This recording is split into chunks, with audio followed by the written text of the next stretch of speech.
ndabashimiye mwese kuba mwaje muri uyu muhango, nubwo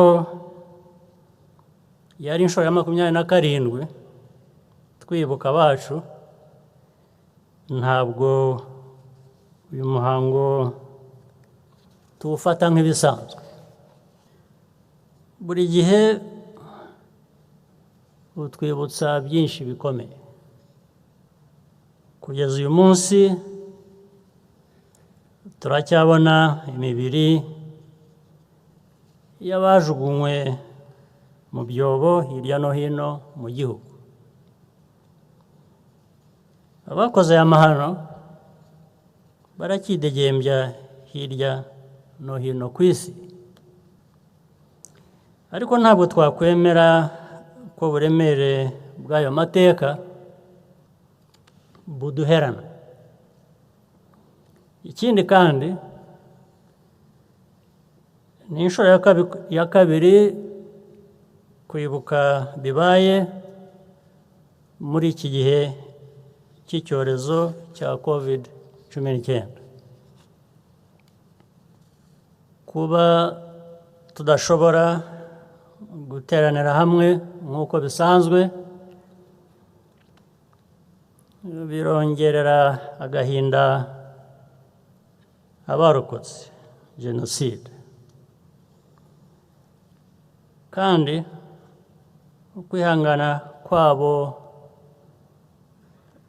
no kudacika intege ari byo biduha imbaraga zo gukomeza kwiyubaka no kubaka igihugu.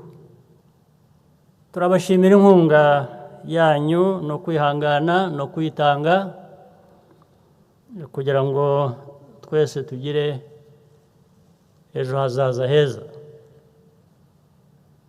Kongera kubaho nk'igihugu tubikesha abanyarwanda benshi bashatse kubaka u Rwanda rwiza rubabereye, bakanga kuba ibikoresho by'abayobozi babi.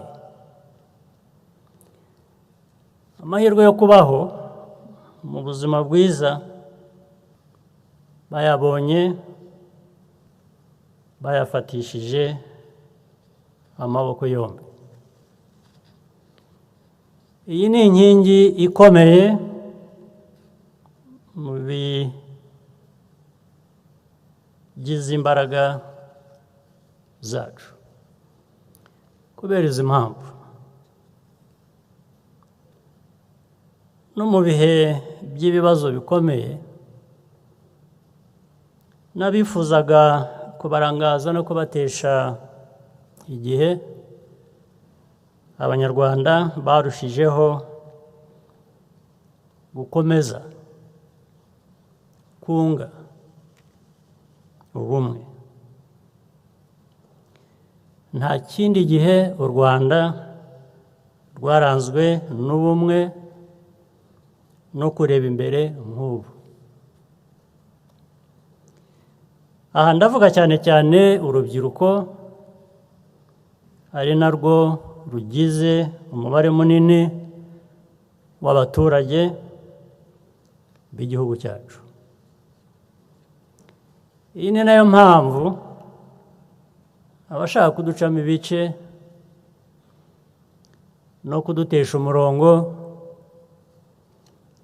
bananiwe, kandi bazakomeza kunanirwa.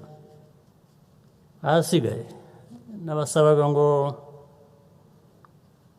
munyemerere mvuge mu rurimi rw'amahanga, n'abashyitsi bacu bashobore